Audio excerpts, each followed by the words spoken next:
हाय, मेरा नाम गौरांग, मैं चार्टर्ड अकाउंटेंट। आपका मेरे चैनल बिजनेस कंसल्टेंट में स्वागत है।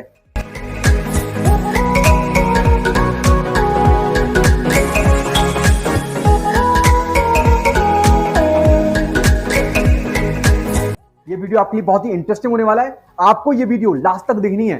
बात कर रहा हूं फाइनेंशियल ईयर 19-20 की।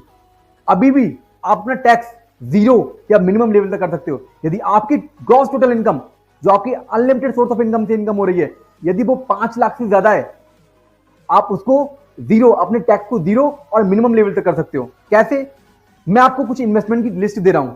आपको सबसे पहले करना क्या है, आपने यदि फाइनेंशियल 19-20 के लिए अब तक जो मैं आपको लिस्ट बता रहा हूं, उसमें यदि आपने इन्वेस्टमेंट कर रखा है तो आपको वो नोट डाउन करना है उस लिस्ट के अंदर। उसके बाद यदि मैं आपको कुछ इन्वेस्टमेंट पैरामीटर वाइज डिफरेंशिएट करूंगा, आपको जो ऑप्शन बेस्ट लगता है आप वहां पर अपना इन्वेस्टमेंट कर सकते हैं।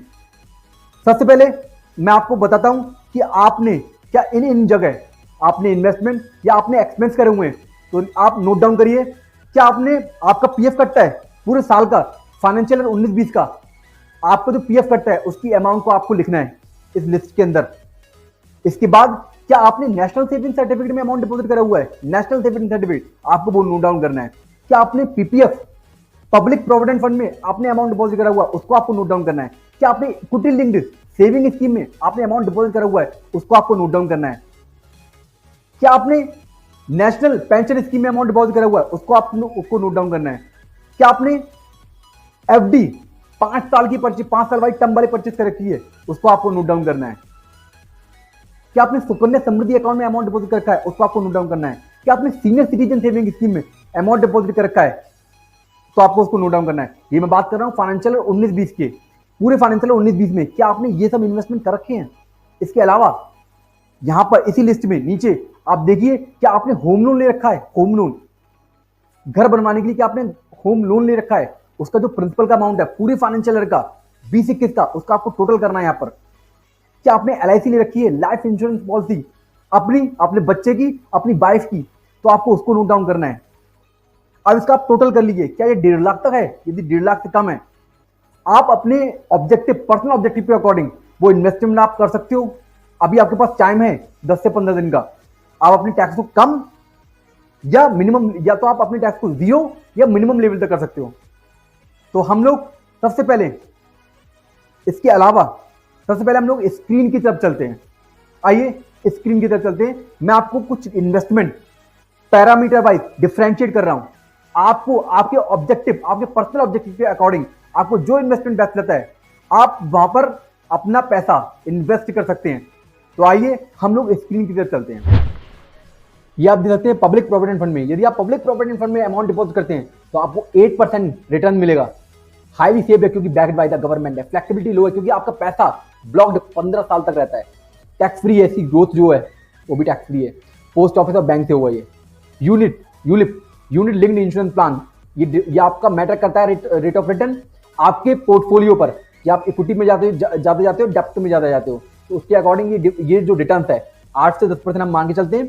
डिफरेंशिएट भी कर सकती है, डिपेंड ऑन द आपके पोर्टफोलियो, कि आपने किन पोर्टफोलियो पर, मतलब आपने इक्विटी में ज्यादा इन्वेस्टमेंट करा है, डेप्थ में, depend on the investment. Risk हो सकता है क्योंकि डिपेंड ऑन द इन्वेस्टमेंट, मतलब आप कौन सा पोर्टफोलियो चुनते हो। मीडियम फ्लेक्सिबिलिटी, मीडियम क्योंकि आपका पैसा 5 साल तक ब्लॉक रहेगा। टैक्स फ्री इसकी ग्रोथ है इंश्योरेंस कंपनी से। एलआईसी आपको 6% की रिटर्न देता है। मीडियम रिस्की है क्योंकि डेप्थ में ज्यादा पोर्शन इसका अमाउंट डिपॉजिट रहती है। फ्लेक्सिबिलिटी लो है क्योंकि 10 साल तक मिनिमम पैसा आपका ब्लॉक रहेगा। नॉन टैक्सेबल इसकी जो ग्रोथ है इंश्योरेंस कंपनी से हो आपका। सुकन्या समृद्धि अकाउंट 8% की रिटर्न देता है। हाईली सेफ है क्योंकि बैक्ड बाय द गवर्नमेंट है। लो क्योंकि आपका 21 साल तक पैसा इन्वेस्टमेंट रहता है। इंटरेस्ट टैक्स फ्री है, बैंक से हुआ। इक्विटी लिंक सेविंग स्कीम 10 से 15% रिटर्न देता है, डिपेंड करता है आपके पोर्टफोलियो पर। Equity linked saving scheme risky है क्योंकि मार्केट बेस्ड है। मीडियम फ्लेक्सिबिलिटी क्योंकि आपका पैसा 3 साल तक ब्लॉक्ड रहेगा। इसका जो ग्रोथ है वो टैक्सेबल है। मैं आपको बता दूं, यदि आपने 1 लाख तक प्रॉफिट कमा हुआ है इक्विटी लिंक्ड स्कीम में पर साल, तो आपका एग्जाम्प्टेड है। 1 लाख से ज्यादा कमा हुआ हो तो आपको टैक्स 10% के हिसाब से आपको टैक्स देना पड़ेगा। ऑनलाइन एंड ब्रोकर के द्वारा इसको आप खरीद सकते हो। सीनियर सिटीजन सेविंग स्कीम 8% की रिटर्न देता है। हाईली सेफ है क्योंकि बैक्ड बाय द गवर्नमेंट है। मीडियम फ्लेक्सिबिलिटी, 5 साल तक पैसा ब्लॉक्ड रहता है। टैक्सेबल इसकी return bank and post office से होगा। 7% रिटर्न है, just like Sukanya senior citizen saving scheme. Highly safed है, मीडियम है, टैक्सेबिलिटी, टैक्सेस का इसकी जो इंटरेस्ट मिलेगा वो टैक्सेबल है, 5 साल तक पैसा ब्लॉक रहता है, बैंक से और बैंक से एंड पोस्ट ऑफिस से होगा ये आपका। नेशनल सेविंग सर्टिफिकेट 8% रिटर्न देता है, हाईली सेफ्ड है, बैक्ड बाय द गवर्नमेंट है, मीडियम है क्योंकि पैसा आपका 5 साल 10 साल ऐसा केस में भी ब्लॉक रहता है, पोस्ट ऑफिस से ही होगा। तो आपके जो आपके पर्सनल ऑब्जेक्ट के अकॉर्डिंग आपको जो इन्वेस्टमेंट बेस्ट लगता है वो आप इन्वेस्टमेंट कर सकते हो यहाँ पर। तो मैंने आपको इन्वेस्टमेंट कुछ मैंने पैरामीटर्स वाइज डिफरेंशिएट किए थे, आपको जो इन्वेस्टमेंट बेस्ट लगता है आपके पर्सनल ऑब्जेक्टिव के अकॉर्डिंग आप वो इन्वेस्टमेंट कर सकते हो। यदि मैं बात करूं LIC की, इंश्योरेंस पॉलिसी की, तो यार आपके लिए बेस्ट ये रहेगा, यदि आपका ऑब्जेक्टिव LIC के बारे में सोचना है तो आप टर्म प्लान पे जाइए, ट्रेडिशनल प्लान में नहीं। ट्रेडिशनल प्लान का जो 10 से 15% का हिस्सा है वो आपका सिर्फ जाता है LIC में, बाकी जो हिस्सा है वो आपका इन्वेस्टमेंट में आता है, वो आपको रिटर्न नहीं देता इतनी। यदि आपका ऑब्जेक्टिव सिर्फ अपनी लाइफ कवर करना है तो बेस्ट ये रहेगा कि आप टर्म प्लान सेलेक्ट कीजिए। बाकी आपके पर्सनल ऑब्जेक्टिव है, पर्सनल ओपिनियन है, आप अपनी ओपिनियन के साथ भी जा सकते हो। आपका यदि ऑब्जेक्टिव सिर्फ और सिर्फ अपनी लाइफ कवर करना है तो टर्म प्लान बेटर रहेगा, ट्रेडिशनल प्लान में मत जाइए, क्योंकि ट्रेडिशनल प्लान का 10 से 15% तो LIC में जाता है, बाकी आपको इन्वेस्टमेंट में जाता है। जो इन्वेस्टमेंट वाला पोर्शन है वो आपको रिटर्न बहुत कम देगा। इसके अलावा मैंने अभी आपको जी 1.5 लाख की डिडक्शन बताई थी, इसके अलावा एक 50,000 की आप एक एक्स्ट्रा डिडक्शन भी ले सकते हैं नेशनल पेंशन स्कीम में। यदि आप अपने रिटायरमेंट प्लान की प्लानिंग करना चाहते हो, रिटायरमेंट पीरियड की, तो आप 50,000 की एक्स्ट्रा डिडक्शन लेते हैं नेशनल पेंशन स्कीम में अमाउंट डिपॉजिट करके। इसके अलावा मेडिकल इंश्योरेंस 50,000 तक का मेडिकल इंश्योरेंस क्लेम कर सकते हैं। कैसे? अपनी फैमिली का एंड अपने पेरेंट्स का 50,000 तक मेडिकल इंश्योरेंस आपको अदर देन कैश माध्यम से आपको अपने प्रीमियम का, मेडिकल इंश्योरेंस प्रीमियम का, आज के टाइम में बहुत जरूरी हो गया है मेडिकल इंश्योरेंस प्रीमियम। तो आप अपनी फैमिली को, आप अपने पेरेंट्स को सिक्योर कर सकते हैं एंड 50,000 तक की डिडक्शन ले सकते हैं। ये डिडक्शन 1 लाख तक की भी हो सकती है, डिपेंड करता है कि जिसका आप मेडिकल इंश्योरेंस ले रहे हैं क्या वो सीनियर सिटीजन है। इसके अलावा आप 5,000 की प्रिवेंटिव हेल्थ चेकअप तक की भी डिडक्शन ले सकते हैं, टोटल 50,000 में वो इंक्लूडेड है। तो 5,000 की जो डिडक्शन मैं आपको बता रहा हूं प्रिवेंटिव हेल्थ चेकअप की, 5,000 की डिडक्शन आप ले सकते हो। आपने अपनी बॉडी का चेकअप करा हुआ है, अपनी फैमिली के, अपने पेरेंट्स के body checkup, testing, blood testing, x-ray, ultrasound, इसकी आप डिडक्शन ले सकते हो। आपको इसकी रिसिप्ट संभाल के रखनी है। इसके अलावा यदि आपका होम लोन चल रहा है, होम लोन, तो आप होम लोन की जो आपका इंटरेस्ट का पोर्शन है उसकी आप डिडक्शन ले सकते हो। यदि आप अपने घर पे खुद रहते हो, आपने अपने रहने के लिए घर बनवाया हुआ, तो आप 2 लाख तक की इंटरेस्ट डिडक्शन ले सकते हो फॉर द फाइनेंशियल ईयर 19-20।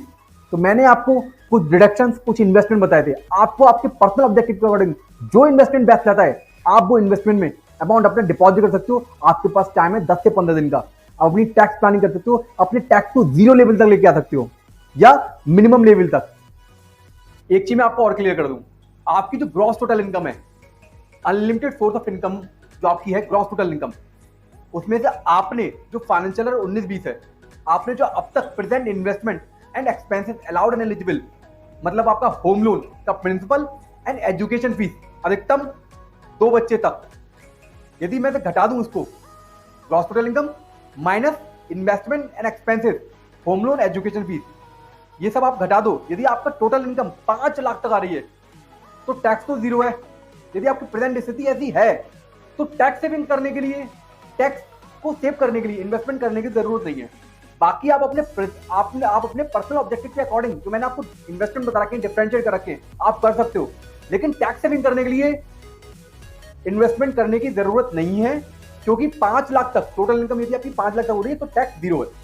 तो फिर से मैं थोड़ा सा कंक्लूड करता हूं, आपको ये जो लिस्ट रखी है इसका टोटल करना है। 1.5 लाख तक यदि मैच नहीं हो रहा है तो आपको मैंने जो ऑप्शन बताए आप उस ऑप्शन में जा सकते हो।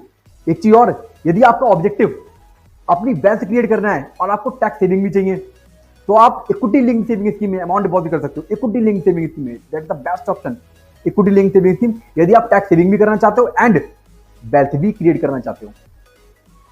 तो आपको अपने इन्वेस्टमेंट का टोटल करना है, देखना है कि 1.5 लाख तक मैच हो रहा है। यदि 1.5 लाख तक नहीं हो रहा है तो आपको मैंने काफी सारे ऑप्शन बताए, डिफरेंशिएट किए थे काफी सारे ऑप्शन, आप अपने पर्सनल ऑब्जेक्टिव के अकॉर्डिंग वो ऑप्शन सिलेक्ट कर सकते हो, इन्वेस्ट कर सकते हो वहां पर। इसके अलावा जो 1.5 लाख की मैंने डिडक्शन आपको बताई थी, 50,000 की आप नेशनल पेंशन स्कीम में एक्स्ट्रा डिडक्शन क्लेम कर सकते हो, मतलब 2 लाख तक डिडक्शन क्लेम कर सकते हो।